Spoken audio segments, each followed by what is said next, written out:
G'day disco lovers, Robert here with another quick YouTube video. This time we're going to look and talk, think and walk, discuss brake boosters. These, I don't know to what year these things had issues with the brake boosters, and the issue is that it sucks up engine oil into the brake booster, and the oil gets into the diaphragm, or whatever piece it gets into deteriorates it, and you lose resistance.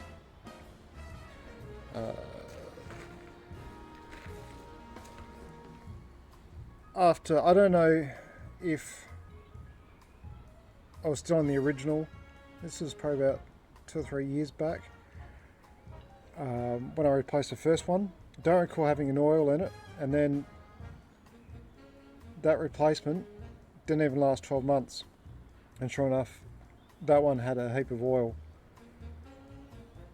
So I'd pulled,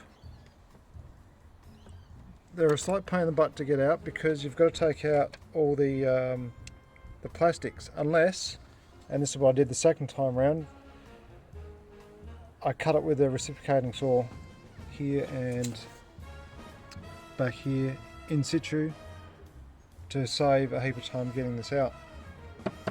So that's top tip. And then once you've got the cover back on, you can't tell, and even with the cover off, who's going to notice? You just do a nice neat job of it. It's very good. So I'm going to put it back together. Now, in Land Rover's wisdom, their fix was to replace the pipe leading to the booster. Now, I don't know how a different configuration pipe, and I'll get into this in a second, but unless it's volumetrically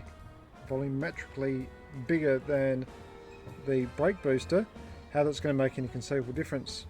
The difference could be, I'm pretty sure that this is a non-return valve. Obviously that's failing, and sure enough that people reported that the fix didn't work, that they were still getting oil in their brake boosters. That would have been done on a warranty, I'd guess. So my fix is I end up putting, my apologies to Shane Shed, I gave him the wrong info, I'll have to get back onto him. I said these were push-in fittings, but they weren't. These are Fleabay non-return valves. You can see you might not be able to see, how about this one? A directional flow arrow. This might be 1/4 inch hose.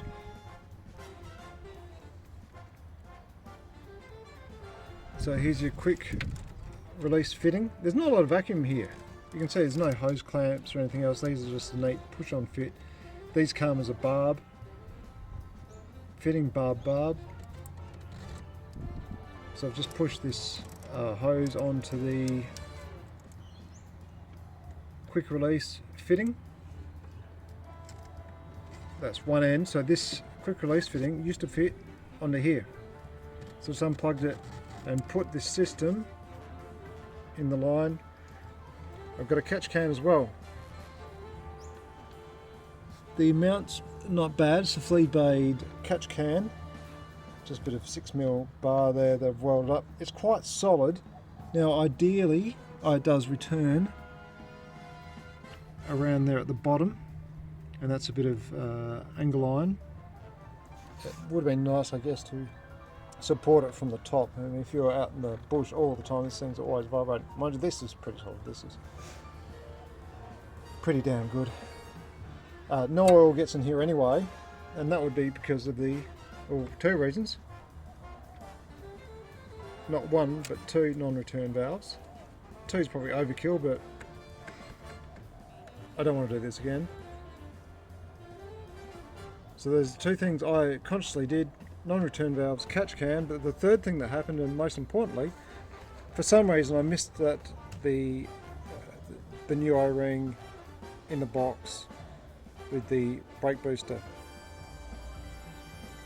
I pulled off the old O-ring and put it on the new booster, stuck it in, and for whatever reason like it's a neat fit, you're not forcing it in there, or isn't rough getting it out, but it's got this extremely slow vacuum leak, which turns out to be a blessing in disguise, because you can't suck up oil out of the motor with no vacuum.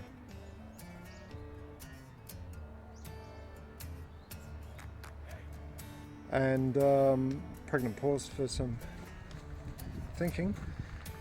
It's very slow, like it takes, I haven't timed it, 10 minutes, 15, 30 minutes for that to lose vacuum, and it only takes like a couple seconds, wouldn't it be more than 2 or 3 seconds to recover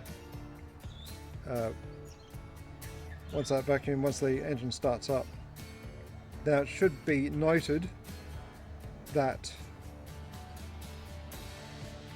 even if you don't have, just for people who might be freaking out, oh, you can't have a vacuum leak, it's dangerous, you'll have exactly the same amount of braking power without the booster, but your leg will just have to work harder.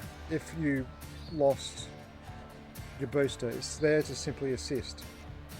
So if you ever get a problem where your brake pedal goes really hard, your brake booster has failed, but your car's quite safe to drive.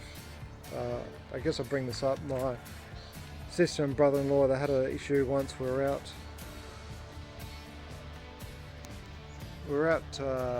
for lunch at a restaurant or whatever it was, and they said that they had developed this problem with the brake boost. I'm like, yeah, don't worry about it, just drive it home, be safe, take it easy, leave more gap to the car in front.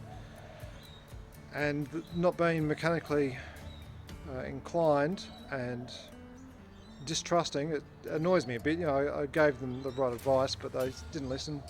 Got the RAA, or the local automobile association here in Adelaide,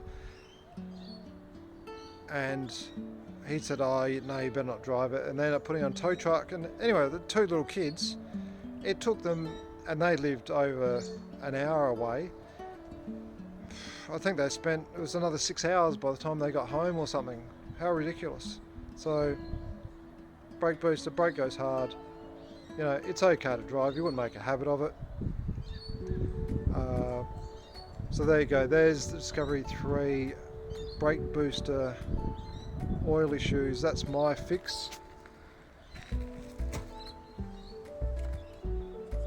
eBayed non-return valves, barbed, catch can, and I wouldn't do the catch can again. I would purposely put in a T into the system, a needle valve with a exhaust filter on it, and introduce a very small vacuum leak. And it has to be only teeny tiny. If that bleeds out, say let's take an hour to bleed out, that's 11 hours, say, or 13, or whatever it is that your car would sit still overnight for, not being able to suck on oil, and with a new non-return valve or two, I very much doubt that you'll get oil into the booster. Alright, that's it. Take care. See you next time.